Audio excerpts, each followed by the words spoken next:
Hi everyone, कैसे हैं आप सब and welcome back to my channel.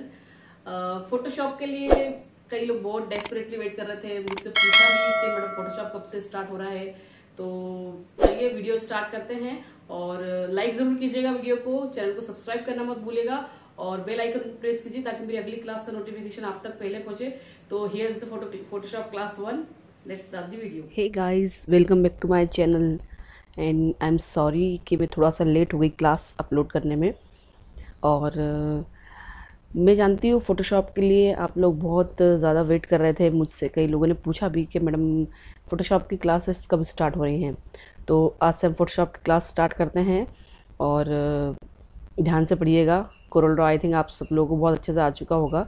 तो आज से हम स्टार्ट करते हैं। Let's start the video. तो फ़ोटोशॉप में एंटर होने से पहले हम इसके यूज़र इंटरफेस को देख लेते हैं। ठीक है, ये होता है मेन्यू बार। आप जानते ही हैं मेन्यू बार कहते हैं इसको। ये स्टेटस बार या प्रॉपर्टी बार आप इसको कह सकते हैं। टूल बार, कलर्स यहाँ पर आप देख सकते हैं कि कलर पैलेट यहाँ पर भी आपको मिल जाएगी और ये होती है लेयर्स। तो फ़ोटोशॉप स्टार्ट करने के पहले मैं थोड़ा सा फ़ोटोशॉप का इंट्रोडक्शन आपको देना चाहती हूँ कि फ़ोटोशॉप क्या है और कोरल ड्रॉ क्या था। तो दोनों जो सॉफ्टवेयर्स हैं वो अलग अलग बेसिस पे काम करते हैं। फ़ोटोशॉप कोरल ड्रॉ जो है वो वेक्टर बेस्ड सॉफ्टवेयर है और फ़ोटोशॉप जो है वो रास्टर बेस्ड सॉफ्टवेयर है। दोनों में क्या अंतर है? कोरल ड्रॉ ऑब्जेक्ट्स पे काम करता है। कोरल ड्रॉ के जो कुछ भी आप डिज़ाइंस वगैरह बनाते हैं, कुछ भी आप व्हाटएवर उसमें बनाते हैं, वो उसके पिक्सल्स वो फटता नहीं है। आप उसको कितना भी जूम कर सकते हैं। जूम लेवल की कोई उसमें सी लिमिट नहीं होती। कितना भी जूम करके आप उसको देखेंगे वो फटेगा नहीं। लेकिन फ़ोटोशॉप वेक्टर पे रास्टर पे काम करता है। फ़ोटोशॉप में अगर आप कोई इमेज को पे काम करते हैं, एक लिमिट तक उसका रेजोल्यूशन होगा या आप उसमें बढ़ा भी सकते हैं रेजोल्यूशन, लेकिन फिर भी वो जूम आउट एक लेवल तक वो जूम आउट करने के बाद जो इमेज है, जो भी ऑब्जेक्ट है, वो फटने लगेगा। ठीक है, उसके पिक्सल्स दिखने लगेंगे। तो ये होता है कोरल जो वेक्टर बेस होता है और फोटोशॉप होता है रास्टर बेस होता है। राइट, पिक्सल्स पे काम करता है फ़ोटोशॉप। पिक्सल्स क्या होते हैं? ध्यान से सुनिएगा। यूनिट की सबसे छोटा जो पॉइंट होता है, सबसे छोटी यूनिट जो होती है, सबसे छोटी, उसको पिक्सल्स कहते हैं। एक फ़ोटोग्राफ जो होता है वो कई पिक्सल से, कई ज़्यादा पिक्सल से मिलकर बनता है। आप जब भी फोटोग्राफ को जूम करके देखते हैं, छोटे छोटे छोटे छोटे ब्लॉक्स आपको दिखते होंगे। ठीक है, तो ये होता है कि अलग मतलब कई ज़्यादा पिक्सल्स को जोड़कर वो एक इमेज को तैयार करता है। ठीक है, अब मान लीजिए एक छोटा सा आप कोई एक बहुत पुराना या बहुत सस्ता सा फ़ोन आपने यूज़ करा, उससे आपने फ़ोटोग्राफ खींचा। ठीक है, आप चाहते हैं कि उसको अच्छा जूम करने के बाद वो बहुत अच्छा, छोटी सी स्क्रीन पे तो क्लियर दिख रहा है, लेकिन जूम करने के बाद उसको आप टीवी पे, डेस्कटॉप, लैपटॉप जो जिस पे भी देखते हैं, वो जूम करते हैं तो उसके पिक्सल्स फटे हुए दिखते हैं आपको। ठीक है, तो एक लिमिट होती है हर चीज़ की कि इस लिमिट के ऊपर वो पिक्सल्स कन्वर्ट नहीं करेगा, वो पिक्सल्स नहीं बनाएगा। वहीं आप बहुत महंगा फ़ोन यूज़ करते हैं, उसकी क्वालिटी और इसकी क्वालिटी में हम कहते हैं ना कि कैमरा की क्वालिटी बहुत अच्छी है इस मोबाइल की। तो यही डिफरेंस है कि उसमें बहुत ज़्यादा पिक्सल्स बन जाते हैं फ़ोटोग्राफ के, लेकिन एक लिमिट तक। ठीक है, तो हम क्या करते हैं कि अब मान लीजिए 300 रेजोल्यूशन पे कोई पिक्चर आपने देखी है, कोई अच्छे बहुत महंगे फ़ोन से आपने बनाई है, खींची है फ़ोटो, 300 रेजोल्यूशन उसका बाय डिफ़ॉल्ट आ रहा है, वो दिख रहा है, अच्छी फ़ोटो दिख रही है मोबाइल में। लेकिन आप लैपटॉप या इसमें देखते हैं, टीवी स्क्रीन में देखते हैं, तो जूम करने पे वो भी फटने लगती है। तो आप क्या करेंगे, उसका रेजोल्यूशन बढ़ा देंगे कि नहीं यार, पिक्सल से मिलकर बन रही है तो हम पिक्सल ही बढ़ा दें तो फ़ोटो क्लियर हो जाएगी, है ना। तो ये होता है कि आप पिक्सल्स बढ़ा तो देंगे, वो उसके डुप्लीकेट कुछ पिक्सल्स को ऐड ऑन कर देगा, लेकिन फ़ोटोग्राफ तो वही रहेगा। ठीक है, तो वो जूम करने पे, एक टाइम जूम करने पे वो ब्लर दिखने लगेगा, वो गंदा दिखने लगेगा, है ना। तो ये गलत तरीका है। आप फोटोग्राफ को क्लियर ऐसे नहीं कर सकते। करना चाहें तो आप कर तो सकते हैं, लेकिन वो क्लियर नहीं होगा। ठीक है, अब मान लीजिए कोई आपने एक टेक्सचर, आपने कोई टी शर्ट पहनी है जिसमें टेक्सचर है बारीक बारीक छोटे छोटे, फ़ोटो खींचने पे वो टेक्सचर आपको मोबाइल में नहीं दिखे। ठीक है, नहीं दिख रहा है वो फ़ोन में, तो आप उसको रेजोल्यूशन बढ़ाकर देखना चाहेंगे तो क्या होगा, वो टेक्सचर तब भी नहीं आएंगे। वो सिर्फ उसके डुप्लीकेट कुछ पिक्सल्स को एड ऑन कर देगा, ठीक है। इसलिए कहते हैं कि DSLR कैमरा, आप बहुत महंगे कैमरे से फ़ोटो खींचेंगे तो उसकी बात अलग होगी, है ना, वो बहुत ज़्यादा पिक्सल्स पर काम करता है। तो ये होता है कि आप डुप्लीकेट पिक्सल बना सकते हैं लेकिन इमेज को क्लियर नहीं कर सकते, है ना। थोड़ी बहुत एक हद तक आपको छोटे से स्क्रीन पे क्लियर दिखेगी लेकिन उसके बाद नहीं होगी। सो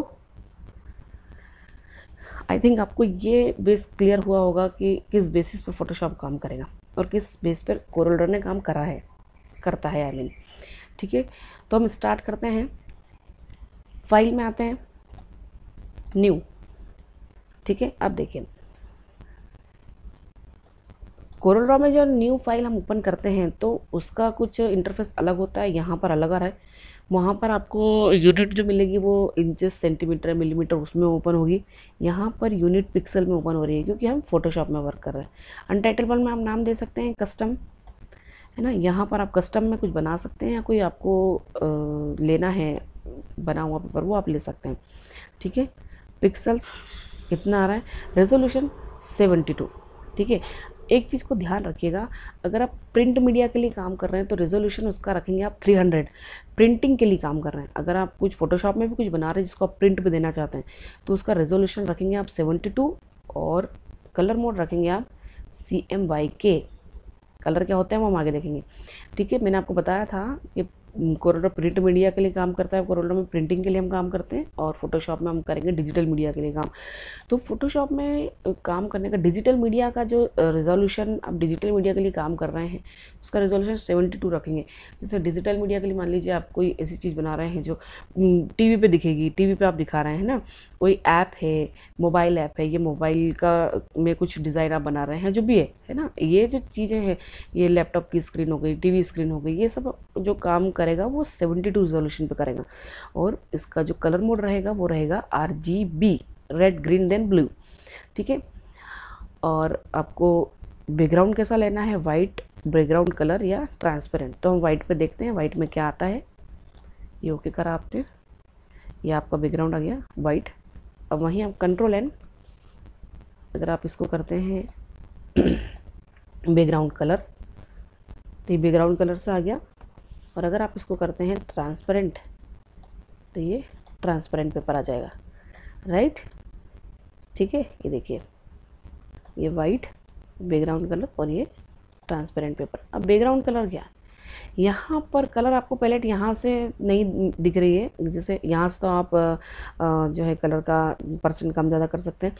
कलर आपको यहाँ पे चेंज करने हैं। कैसे चेंज करने हैं, ब्लू कलर पे आपने क्लिक करा, यहाँ पर आपका जो कलर पिकर है वो यहाँ पर सिलेक्ट हो गया। यहाँ से आप कोई भी कलर सिलेक्ट कर लीजिए, जैसे ये कलर आपने सिलेक्ट करा, ओके कर दिया, ये हो गया। यहाँ पर पर्पल कलर है, ये आप सिलेक्ट करा और इसको कर दिया ओके, ठीक है। तो ये जो है ये वाला कलर जो हमने सिलेक्ट करा था वो क्या कलर है, वो है फोरग्राउंड कलर, ठीक है। ये फिल करने के लिए, किसी भी ऑब्जेक्ट में आप कलर फिल करना चाहें उसके लिए यूज़ होगा। और ये है आपका बैकग्राउंड कलर, बैकग्राउंड पे जो कलर आएगा वो इससे आएगा, ठीक है। दोनों को आप सेट कर सकते हैं, स्विच करना है यहाँ से स्विच कर सकते हैं। देखिए कलर स्विच हो रहा है, ठीक है। अगर आपको बैकग्राउंड का फोरग्राउंड बनाना है, फोरग्राउंड का बैकग्राउंड बनाना है तो ये स्विच कर दीजिए आप, ये बन जाएगा, ठीक है। तो ये सिंपल सा आपका था न्यू, ठीक है। आई थिंक इसमें कोई डाउट नहीं होगा आपको। फाइल में आते हैं हम, ओपन, ठीक है। कोई इमेज पे देखते हैं अब हम, कोई भी इमेज ले लेते हैं। तो मान लीजिए ये इमेज मैंने ली, ठीक है। अब देखते हैं इमेज आपने ली है। अब इमेज की प्रॉपर्टी आपको चेक करनी है, वो आप कहाँ से चेक करेंगे, इमेज में जाइए, इमेज साइज, Alt+Ctrl+I, ठीक है। यहाँ आए आप, अब इमेज का साइज़ देखिए, विड्थ इसकी 100 है और हाइट इसकी पिक्सल्स में है ना, और सेंटीमीटर में देखें तो ये दिख रहा है, और रेजोल्यूशन इसका 72, ठीक है। इसको हम चेक करना चाहें चेक कर सकते हैं, इमेज साइज़। अब देखिए मैंने आपको बताया था कि इसमें आप कुछ भी काम करते हैं वो पिक्सल में कन्वर्ट कर देता है। अब जैसे मान लीजिए कि एक रेक्टेंगल मैंने बनाया, ठीक है, ये कलर फोरग्राउंड फिल होके आ गया, और वहीं मैंने इसमें एक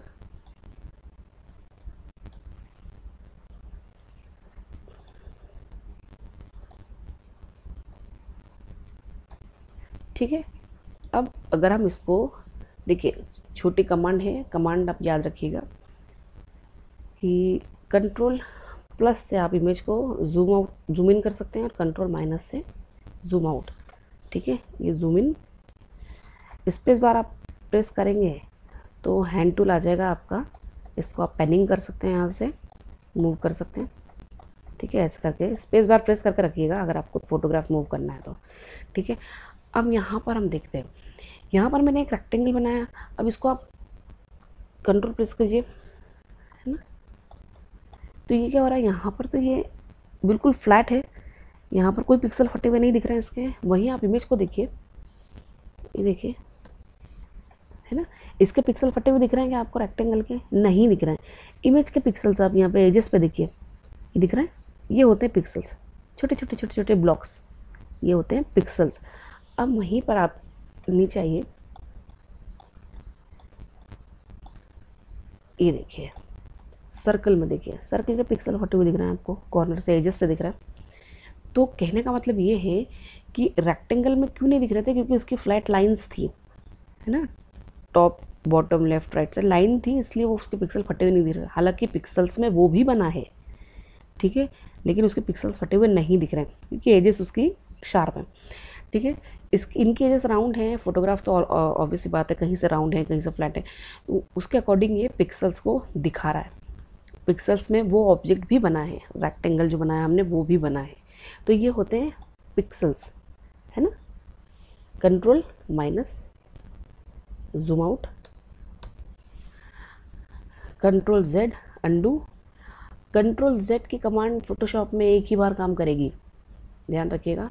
ये control alt Z, control alt Z थोड़ी 2-4 बार काम कर जाएगी, तो आप ये दोनों यूज़ कर सकते हैं। अब एक ही बार क्यों काम करती है, क्योंकि फ़ोटोशॉप जो है वो लेयर्स पे वर्क करता है। तो फ़ोटोशॉप में कभी भी आप कोई भी काम करते हैं, कुछ भी नया करते हैं, तो वो एक नई लेयर पे करना है आपको। लेयर क्या होती है वो भी हम आगे देखेंगे। तो एक नई लेयर पर ही आपको काम करना है फ़ोटोशॉप में, ठीक है। तो ये पिक्सल्स तो आपको क्लियर हुए, है ना। अब देखते हैं रेजोल्यूशन क्या होता है। फिर हम रेजोल्यूशन देखते हैं। इमेज साइज़ में आप आए, इसका रेजोल्यूशन कितना बता रहा है, 72। रेजोल्यूशन क्या होता है, 72 रेजोल्यूशन है। इसको आप कैसे देखेंगे, एक रेक्टेंगुलर मार्क्यू टूल हमने लिया, ठीक है, ये नॉर्मल है ना। फिक्स रेशो आप फिक्स करना चाहें फिक्स कर दीजिए। फिक्स साइज़ में आते हैं हम, यहाँ पर आपने इंचेस करा, राइट क्लिक करेंगे, यहाँ पे आप यूनिट को चेंज कर सकते हैं, इसी पे राइट क्लिक। तो इंचेस में चल रही है ना, 1 इंच। ये देखिए यहाँ पर हमने शायद चेंज कर दिया उसको, तो यहाँ आया हम, इसको हम करते हैं इंचेस और इसको भी हम करते हैं इंचेस। 72 पिक्सल आपने देखा था, इमेज साइज़ का था, 72 रेजोल्यूशन बता रहा था वो, तो यहाँ पर बाय डिफ़ॉल्ट वो 72 ही बताएगा, है ना। आप इसको कर दीजिए इंचेस कर दिया आपने, ये लिया। ये फिक्स बन रहा है 1 इंच बाय 1 इंच का, है ना, ये बना दिया, ठीक है। या आप इसको कंट्रोल प्लस कीजिए,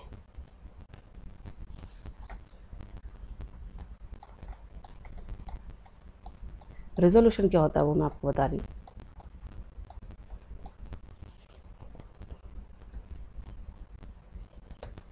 थोड़ा सा हम इसको करते हैं, इसको हटाते हैं, इमेज साइज में जाते हैं। इसका रेजोल्यूशन 72 बता रहे थे, अब मैंने इसको कर दिया मान लीजिए 10, एंटर कर दीजिए, है ना। कंट्रोल माइनस, देखिए 10 रेजोल्यूशन, थोड़ी सी हल्की सी फटी हुई दिख रही है इमेज, ब्लर दिख रही है, लेकिन आप इसको जूम करते हैं तो 10 रेजोल्यूशन करने का क्या मतलब है, ये फिक्स साइज का ही बन रहा है ना। 72 पिक्सल बाय 72 पिक्सल, 72 रेजोल्यूशन। इसको हम 72 को हम 1 इंच में कन्वर्ट कर देते, इंच में करेंगे तो 1 इंच बाय 72 पिक्सल। तो ये एक रेक्टेंगल बनाया है ना, 1 इंच बाय 1 इंच का। इसको आप जूम इन करके देखेंगे तो इसका मतलब ये है कि 1 इंच में 72 पिक्सल हमने कन्वर्ट कर दिया 1 इंच, तो 1 इंच में 10 हमने रेजोल्यूशन दिया। इसका मतलब ये कि 1 2 3 4 5 6 7 8 9 एंड 10 इसके रो हो गए, 10 और कॉलम। 1 2 3 4 5 6 7 8 9 और 10। क्लियर हुआ कि हमने फिक्स साइज करके 1 इंच में 1 इंच का इसका रेशो देखा, तो 1 इंच में कितने एक ब्लॉक में कितने पिक्सल आ रहे हैं, 10। ठीक है, अब वहीं हम अगर इमेज साइज में जाते हैं, इसको हम कर देते हैं 30, मान लीजिए 30 मैंने करा है ना।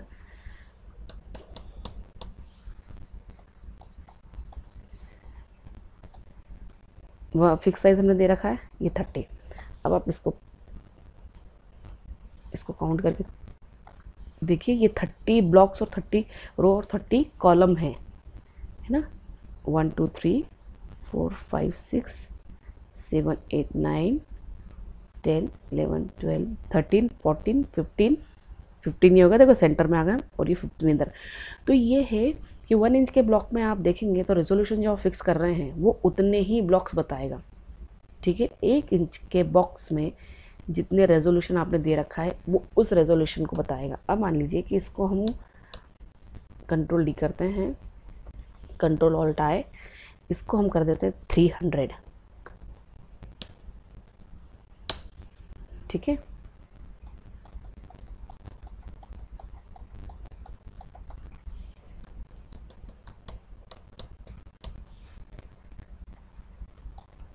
अब जो ब्लॉक बनेगा इसके अंदर जो आप पिक्सल्स देखेंगे वो 300 है।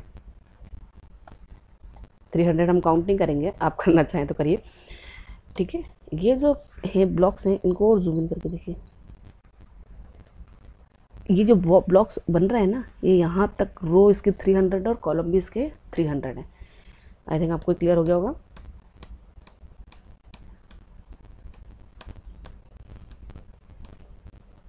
Control D select. ठीक है, कंट्रोल ऑल्ट आई। अब देखिए, ये फोटोग्राफ जिस किसी भी कैमरा से लिया गया है, ये हमने इंटरनेट से डाउनलोड करा है, तो वहाँ पर इसका रेजोल्यूशन 72 था। 72 पे ये क्लियर दिख रहा था, इतना रेजोल्यूशन था इसका। कंट्रोल प्लस, तो देखिए इतना था, है ना। इसको हमने 300 दे दिया हमारे अकॉर्डिंग क्लियर करने के लिए, लेकिन वो क्लियर नहीं हुआ, वो ब्लर दिख रहा है, क्योंकि वो कैमरा की क्वालिटी नहीं थी कि वो 72 रेजोल्यूशन से ऊपर ले। 72 से कम आप देंगे तो ठीक है, कि कम देंगे तो ऑब्वियसली बात आप कम देना चाहेंगे नहीं, लेकिन अगर आप ज़्यादा दे देंगे तो क्या होगा कि वो दिखेगा तो आपको क्लियर, ब्लर नहीं दिखेगा, लेकिन वो हल्का, सॉरी, पिक्सल फटे हुए नहीं दिखेंगे उसमें भले ही, लेकिन वो ब्लर दिखेगा, क्योंकि आपने एड ऑन कर दिए उसमें और एडिशनल पिक्सल डाल दिए। ठीक है, आपने उसमें एड ऑन दे दिए, तो ये है कि पिक्सल्स ज़्यादा बन जाएंगे लेकिन फ़ोटो आपकी क्लियर नहीं होगी, वो ब्लर दिखेगी। ठीक है, गॉट इट। आपको ये फंडा तो समझ में आया होगा कि क्या होता है ये resolution. I think resolution clear हो गया होगा अच्छे से।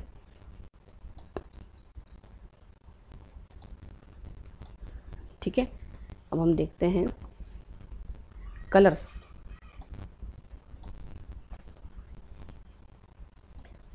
ठीक है, कलर क्या होते हैं। कोरल ड्रॉ में कलर थ्योरी आप पढ़ चुके थे, फोटोशॉप में भी सेम ही कलर थ्योरी काम करेगी, लेकिन एक छोटी सी चीज़ उसमें बताती हूँ। कलर वो होते हैं जिनको आप लाइट में देखते हैं। ठीक है, फॉर एग्जांपल मान लीजिए आपने येलो कलर का ड्रेस पहना है ना। येलो कलर पहन के आप कमरे में बैठेंगे और कमरे का लाइट आपने कर दिया रेड, तो क्या आपको वो एग्जैक्ट येलो दिखेगा? नहीं दिखेगा, वो रेड कलर में दिखने लगेगा। वहीं अगर आप सनलाइट में जाएंगे तो उसका कलर कुछ और दिखेगा। वहीं आप ट्यूबलाइट की लाइट में बैठेंगे तो उसका कलर कुछ और दिखेगा। ठीक है, वहीं आप कोई और लाइट हो गई, जैसे मान लीजिए मोबाइल का आपने टॉर्च ऑन कर दिया और अंधेरे में टॉर्च में देख रहे हैं, तो वहाँ पर उसको वो कलर अलग दिखेगा। तो रिफ्लेक्ट करते हैं कलर, लाइट के बेस पे दिखते हैं आपको। जैसी लाइट होगी वैसा ही आपको कलर दिखेगा। ठीक है, अब मान लीजिए एक अपना रेनबो बनता है, वहाँ पर तो आप कलर डालने नहीं जाते हैं, या हमें ऐसा दिखता नहीं कि गॉड ऐसे कलर वहाँ पे स्प्रेड कर दिया है। ठीक है, तो वो सूरज का जो रिफ्लेक्शन होता है लाइट का, उसके अकॉर्डिंग रेनबो बनता है, उसके अकॉर्डिंग लाइट्स हमको पड़ते हैं उस पर और वो रेनबो कलर हमको दिखने लगते हैं। ठीक है, सूरज की रोज। तो ये डिपेंड करता है लाइट पे, जो लाइट आप जैसी लाइट आप फेंकोगे वैसे ही आपको कलर दिखने लगेगा, है ना। तो ये होते हैं कलर्स। अब यहाँ पर आते हैं हम, ये होता है आपका फोरग्राउंड कलर, फिल करना है आपको। ठीक है, RGB और CMY के कलर्स। ठीक है, RGB कलर कौन से होते हैं, प्राइमरी कलर्स होते हैं, और CMY के होते हैं आपके सेकेंडरी कलर, हमने कोरल ड्रॉ में पढ़े थे। RGB कलर जो है रेड, ग्रीन, ब्लू, मैंने आपको बताया था I think something 16.7 million colours होते हैं RGB में, उन्हीं से बने हैं CMY के कलर्स। अब हम एक एग्जांपल देखेंगे। यहाँ पर देखिए, ये 255 इसका रेशो चलता है ना। इसको मैंने कर दिया 0, इसको भी 0 कर दिया। ठीक है, अब हम बनाते हैं एक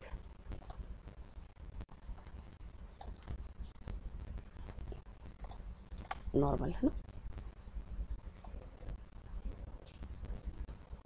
इतना है। अब हमने कलर तो लिया था फोरग्राउंड, लेकिन ये फिल ही नहीं हुआ। क्यों नहीं हुआ? इसका एक शॉर्टकट आप कर देख सकते हैं ना, ऑल्ट बैक स्पेस, सॉरी, ये बैकग्राउंड कलर फिल हो रहा है,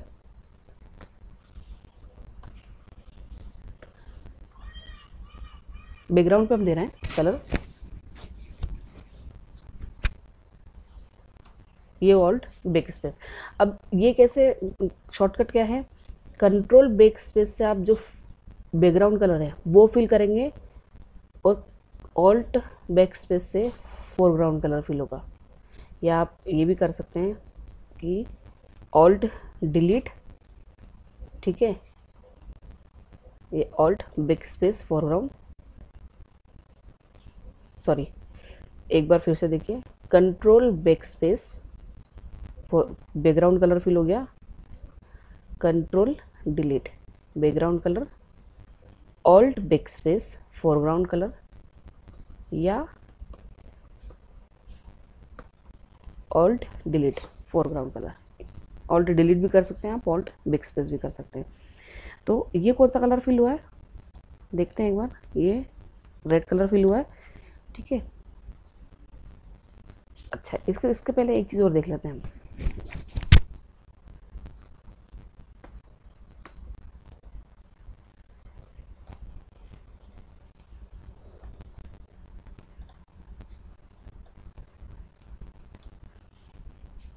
alt back space red colour, ठीक है, ये एक और बनाया। अब हम यहाँ पर करते हैं इसको हमने कर दिया 0,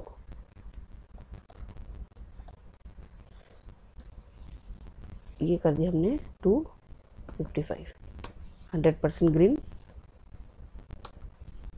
ठीक है, अब हम इसको करते हैं 0 देन 255, ऑल, सॉरी हमने एक और रेक्टेंगल बनाना है। ठीक है, ये कौन से कलर हैं आपके, red, green, blue, RGB colours. मैंने आपको बताया ये होते हैं आपके प्राइमरी कलर्स, इन्हीं से बनते हैं CMY के। कैसे, एक छोटी सी चीज़ है, इमेज में आइए एडजस्टमेंट और इसको कर दीजिए कंट्रोल I इन्वर्ट। ठीक है, ये देखिए कुछ क्लियर हुआ आपको कि ये क्या हुआ है, कंट्रोल Z, ये देखिए क्या हो रहा है, रेड कलर से बन रहा है सियान, ग्रीन कलर से बन रहा है मजेंटा, ब्लू कलर से बन रहा है येलो, और ये वो ब्लैक, वो वाइट दिख रहा है नीचे, वाइट क्योंकि अपना बैकग्राउंड में वाइट कलर ही था, बैकग्राउंड हमारा वाइट कलर का था, तो वाइट कलर से बन रहा है यहाँ पर ब्लैक। ये देखिए सियान, मजेंटा, येलो और क्वेंटा ब्लैक, ये चारों कलर प्राइम सेकेंडरी कलर, ये हम पढ़ चुके हैं CMY के, और ये हो गया आपके प्राइमरी कलर RGB। क्लियर हुआ आपको? इमेज में जाके आप इन्वर्ट कर दीजिए, इन्हीं से बन रहे हैं, RGB से बन गए आपके CMY के कलर। तो ये होते हैं कलर्स, प्राइमरी और सेकेंडरी कलर्स। तो फोटोशॉप किस में काम करेगा आपका, फोटोग्राफ किस मोड पे होता है, आरजीबी कलर में होता है, क्योंकि फोटोग्राफ में कलर बहुत ज़्यादा होते हैं। कोई भी फोटोग्राफ लेते हैं आप, वो पिक्सल्स उसके अकॉर्डिंग रेजोल्यूशन देगा, उसी के अकॉर्डिंग पिक्सल बन जाएंगे और कलर भी उसमें आरजीबी के जाएंगे। ठीक है, तो ये चीज़ आप इसमें ध्यान रखिएगा कि मोड इसमें जाएगा आपका आरजीबी। हाँ, डिजिटल मीडिया के लिए काम कर रहे हैं तो आरजीबी, अदरवाइज आप प्रिंट मीडिया के लिए काम कर रहे हैं तो CMYK के। लेकिन फोटोग्राफ हमेशा आरजीबी में ही होगा, उसको आप CMYK नहीं करेंगे। CMYK करेंगे तो वो इन्वर्ट इमेज पे आ जाएंगे, वो ऐसे कलर निकल जाएंगे आपके मशीन में। ठीक है, वो कलर ही चेंज हो जाएंगे, वो इमेज ही चेंज हो जाएगी। ठीक है, आप किसी पर्टिकुलर चीज़ को कोई मान लीजिए कोई मॉडल का फोटो है, आप वो बहुत गोरी है मॉडल, फेयर है एकदम, आप CMYK मोड में कर दीजिए, हो सकता है कि उसके ऊपर ब्लैक कलर चढ़ जाए, क्योंकि वो फेयर है, इसका मतलब वो वाइट दिख रही है, वो वाइट दिखेगी तो ब्लैक कलर चढ़ जाएगा। तो ये गलती आप नहीं करेंगे, फोटोग्राफ के साथ छेड़छाड़ नहीं करेंगे कलर मोड में।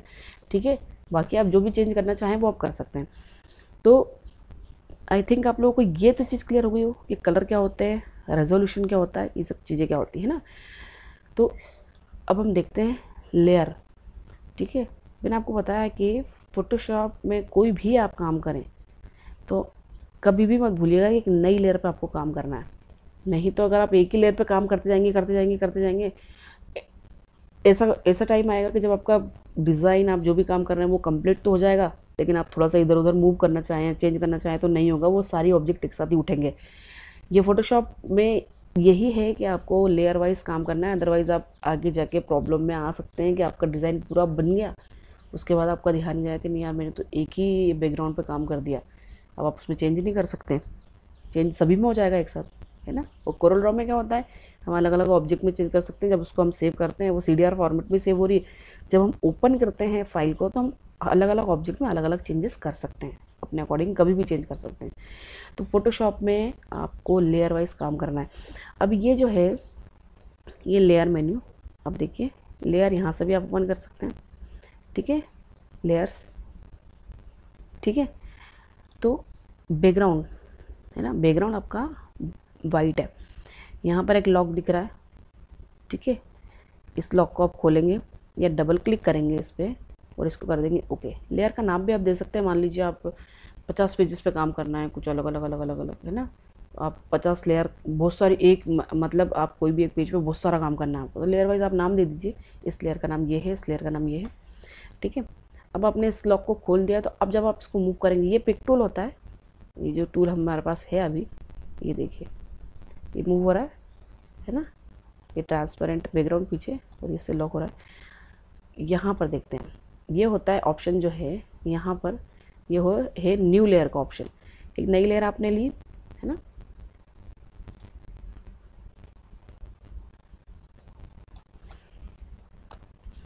ठीक है, एक और नई लेयर आपने ली,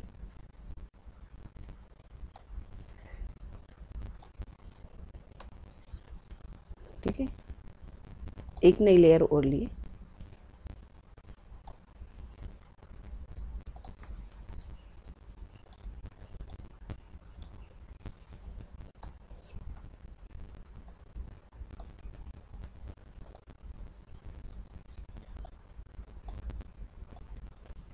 ऑल्ट डिलीट है ना,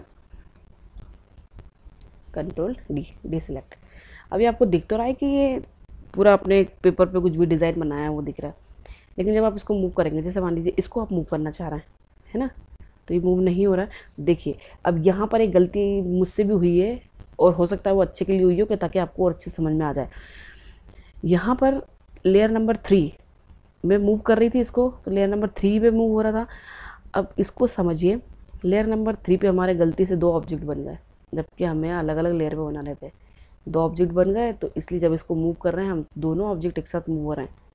ठीक है, लेयर नंबर 2 पे ये है, ये मूव हो रहा है। लेयर नंबर 1 पे कौन सा ऑब्जेक्ट है, ये है। ठीक है, कभी कभी गलती भी अच्छे के लिए हो जाती है, तो शायद आपको और अच्छे समझ में आया हो। अलग अलग layer sorry, layer number 3 select करा, ये दोनों ऑब्जेक्ट एक साथ मूव हो रहा है। तो ये गलती नहीं करनी है आपको। हर एक काम जो है, भले वो टेक्स्ट लिखना हो, कोई ऑब्जेक्ट पे कलर फिल करना हो, कोई ऑब्जेक्ट बनाना हो, कुछ भी आप काम कर रहे हैं, तो आप एक नई लेयर पे काम करेंगे। ठीक है, क्लियर है आपको ये लेयर?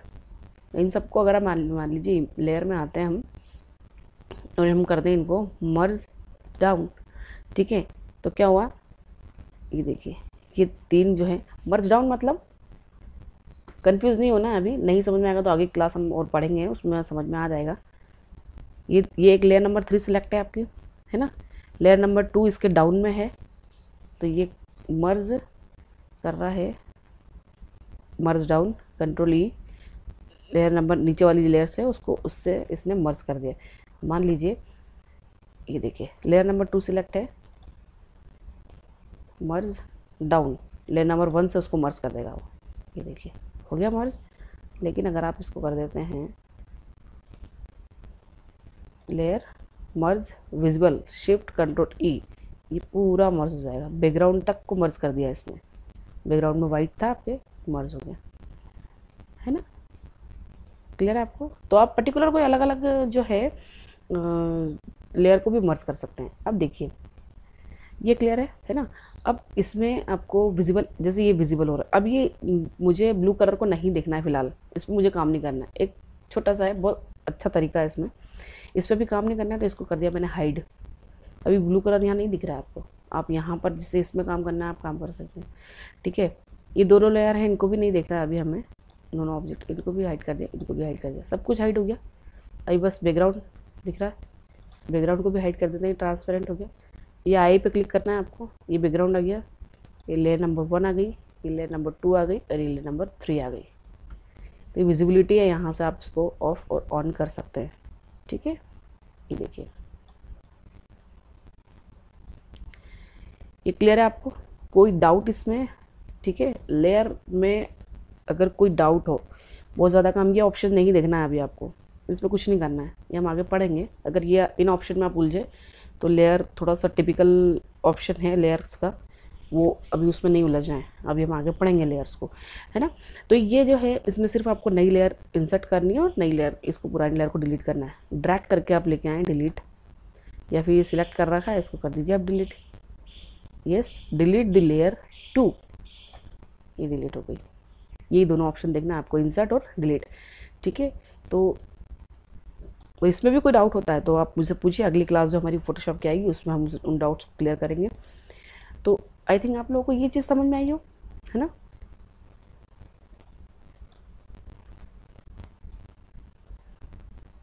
अब देखिए थोड़े बहुत बेसिक टूल्स हम देख लेते हैं। ये तो पिक टूल हो गया आपका, है ना। ये डॉट पे आप क्लिक करते हैं, ये रेक्टेंगुलर मार्की टूल, ये हमने देख लिया अभी हम जब सिलेक्ट कर रहे थे इमेज को। ये इस तरीके से फ्री हैंड, है ना।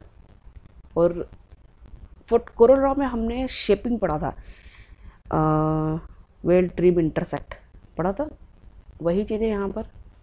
अब ये अपना सिंगल न्यू सिलेक्शन चल रहा है, वेल्ड करना है सिलेक्शन को, ये ले लीजिए, ये इतना एरिया वेल्ड हो गया आपका।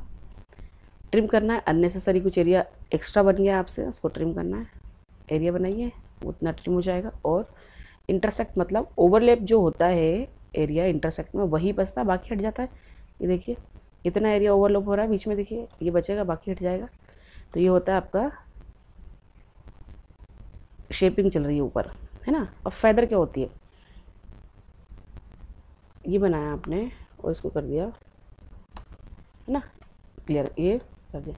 इसको जूम टूल भी जेड ले सकते हैं आप, कंट्रोल करते हैं, कंट्रोल प्लस, शार्प एकदम, है ना। वही आप इसको बनाइए,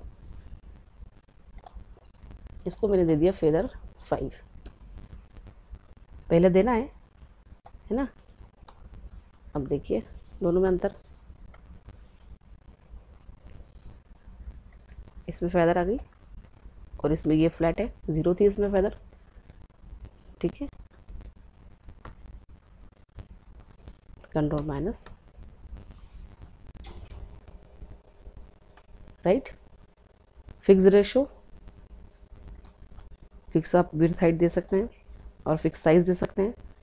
ठीक है, एलिप्टिकल मार्क्यू टूल यही सिलेक्शन के लिए फिक्स साइज हमने चुन रखा है, इसलिए ये 64x64 पिक्सल पे कर रहा है, तो नॉर्मल कर देते हैं। नॉर्मल में आप अपने अकॉर्डिंग बना सकते हैं। ठीक है, सिंगल रो सिंगल कॉलम, हमारा वेल्ड चल रहा है इसलिए उसमें ऐड ऑन होते जा रहे हैं। अगर वेल्ड नहीं चलेगा तो नहीं होंगे। सिंगल कॉलम, अब ये क्यों बीच में सर्कल को छोड़ के क्यों सिलेक्ट कर रहा है? बताया ना मैंने, वेल्ड चल रहा है इसलिए वो वेल्ड कर दे रहा है उसको, उसके अंदर जैसे आ रहा है वो उसको वेल्ड कर दे रहा है ना, तो इसके अकॉर्डिंग। ठीक है, ये देखिए। ठीक है, ये जो टूल्स हैं ये हम आगे की क्लास में पढ़ेंगे। मैं आपको सिलेक्शन के टूल्स बताऊंगी। इतनी जो चीज़ें मैंने आपको बताई हैं ये आप चला के देखिए, कुछ नहीं आए तो आप, मैंने बताया, आप कमेंट कर सकते हैं मुझे, वो मुझसे पूछ सकते हैं। मैं भी टूल्स क्यों नहीं बता रही हूँ आपको, क्योंकि ये जो चीज़ें मैंने बताई है ये भले ही प्रैक्टिस, फोटोग्राफर प्रैक्टिस आपको नहीं दिख रही है इसमें कि मैडम फोटोशॉप में तो फोटोग्राफर प्रैक्टिस होनी चाहिए, आपने फोटोग्राफर को प्रैक्टिस ही नहीं बताई। लेकिन मैं इसलिए नहीं बता रही हूँ अभी आपको कि आप फिलहाल ये जो चीज़ें हैं ये भी बहुत इंपॉर्टेंट चीज़ें हैं। आपको लगेगा कि छोटी चीज़ें हैं, कैसे मैंने कलर को इन्वर्ट करा वो आप देखिए, कैसे हम रेजोल्यूशन में जो पिक्सल्स हैं उनको काउंट कर रहे थे वो आप देखिए चला के, और कैसे आप वेल ट्रिम इंटरसेक्ट इसमें चला रहे हैं, कैसे आप रेक्टेंगुलर मार्क्यू टूल और इलिप्टिकल टूल का यूज़ कर रहे हैं, फोरग्राउंड कलर चेक कीजिए, ये सब एक बार चेक कीजिए। ठीक है, नेक्स्ट क्लास में मैं आपको सिलेक्शन के टूल्स बताऊँगी, ताकि आपको फिर फोटोग्राफ में जब आप काम करेंगे तो आपको इंटरेस्ट आने लगेगा। ठीक है, बहुत इंटरेस्टिंग सॉफ्टवेयर है फोटोशॉप भी। प्रैक्टिस पढ़ने में फोटोशॉप कोरल से छोटा रहेगा। ठीक है, कम क्लासेस होगी फोटोशॉप की, लेकिन प्रैक्टिस इसमें इतनी ज़्यादा है, बहुत ज़्यादा प्रैक्टिस है। प्रैक्टिस तो कोरल ड्रॉ में भी थी, है ना, कोरल ड्रॉ में भी आपको अभी तक भी प्रैक्टिस करनी है। मैंने आपको एक चीज़ बताई है कि आपने कई लोगों के देखे होंगे, कई लोगों ने बहुत अच्छे अच्छे डिज़ाइंस के ट्यूटोरियल डाल रखे हैं कोरल ड्रॉ के, फोटोशॉप के। मैंने वो ट्यूटोरियल्स क्यों नहीं डाले? क्योंकि मैंने आपको स्टेप बाय स्टेप हर चीज़ बता दी है। ठीक है, मैंने आपको ये भी कहा है कि फोटोशॉप की क्लास स्टार्ट होने के बाद भी मैं कोरल के बीच बीच में ट्यूटोरियल डालती रहूँगी, कुछ डिज़ाइंस आपको बना के बताती रहूँगी। ठीक है, तो स्टेप बाय स्टेप आपको पढ़ाने का रीज़न यही था कि अब कोई भी डिज़ाइन आप देखेंगे तो आप खुद उसको बना सकते हैं, ईजिली समझ सकते हैं कि इसमें कौन से इफेक्ट्स का यूज़ हुआ है, कैसे वो बना है। ठीक है, तो आप प्रॉपर पढ़िए, डे 1 क्लास 1 से लेकर क्लास आपकी जो भी जितनी भी क्लासेस डली हैं कोरल ड्रॉ की, वो तो आपको ऑलरेडी ये चीज़ समझ में आ जाएगी कि वो कैसे बना है। ठीक है, और फोटोशॉप में भी है कि प्रैक्टिस बहुत ज़्यादा आपसे मांगेगा, ये जितनी ज़्यादा आप प्रैक्टिस करेंगे उतना ज़्यादा अच्छा है। तो स्टेप बाय स्टेप एक एक चीज़ समझिए। लेयर में मैंने आपको जो चीज़ बताई है, इंसर्ट और डिलीट, वो भी करके देखिए, कैसे लेयर्स को मर्ज करते हैं, कैसे इंडिविजुअल लेयर पे काम करते हैं। फोटो कोरल ड्रॉ में जो टूल्स आपने चलाए हैं, कुछ टूल्स आपको यहाँ पर भी मिल जाएंगे जिनको आप यहाँ पर भी प्रैक्टिस कर सकते हैं, चलाकर देख सकते हैं। शुरू में आप थोड़ा सा लेयर में उलझेंगे लेकिन क्लियर हो जाएगा। ठीक है, तो नेक्स्ट क्लास में हम मिलेंगे। नेक्स्ट क्लास आपकी, जिसमें मैं आपको सिलेक्शन के टूल्स बताऊंगी और थोड़ा सा इंटरेस्ट बढ़ जाएगा आपको फोटोशॉप में, है ना। लेकिन ये क्लास भी आप ध्यान से देखिएगा, इसमें जो बेसिक चीज़ें मैंने बताई हैं, जब आप एक्चुअल में काम करने लगेंगे तब आपको ये चीज़ें बहुत इंपॉर्टेंट रहेंगी। तो इसलिए इस क्लास को भी मिस नहीं करना है आपको, इसमें जो चीज़ें बताई उनको ध्यान से देखना है, ताकि आप काम करें तो आपको कोई किसी भी तरीके की कोई प्रॉब्लम नहीं आए। ठीक है, तो चलिए मिलते हैं नेक्स्ट क्लास में हम, तब तक के लिए अपना ध्यान रखिएगा। Bye bye, take care. So friends, आपको क्लास कैसी लगी? आई होप आपको फोटोशॉप की फर्स्ट क्लास, जो मैंने सिर्फ आज आपको इंट्रो, बेसिक्स और इंटरफेस बताया है फोटोशॉप का, वो अच्छे समझ में आया होगा। नेक्स्ट क्लास में हम कुछ टूल्स पढ़ेंगे सिलेक्शन के टूल्स से, तो आपको थोड़ा और मजा आने लगेगा। लेकिन आज की क्लास बहुत इंपॉर्टेंट है कि अगर आप किसी कंपनी के लिए काम कर रहे हैं, प्रैक्टिकल कुछ वर्क कर रहे हैं, तो ये क्लास भी बहुत आपके लिए इंपॉर्टेंट साबित होगी कि कलर क्या होते हैं और फोटोशॉप किस बेस पे काम करता है। आई होप आपको अच्छे समझ में आया होगा। चलिए नेक्स्ट क्लास में मिलते हैं, और तब तक के लिए अपना ध्यान रखिएगा। Bye bye, take care.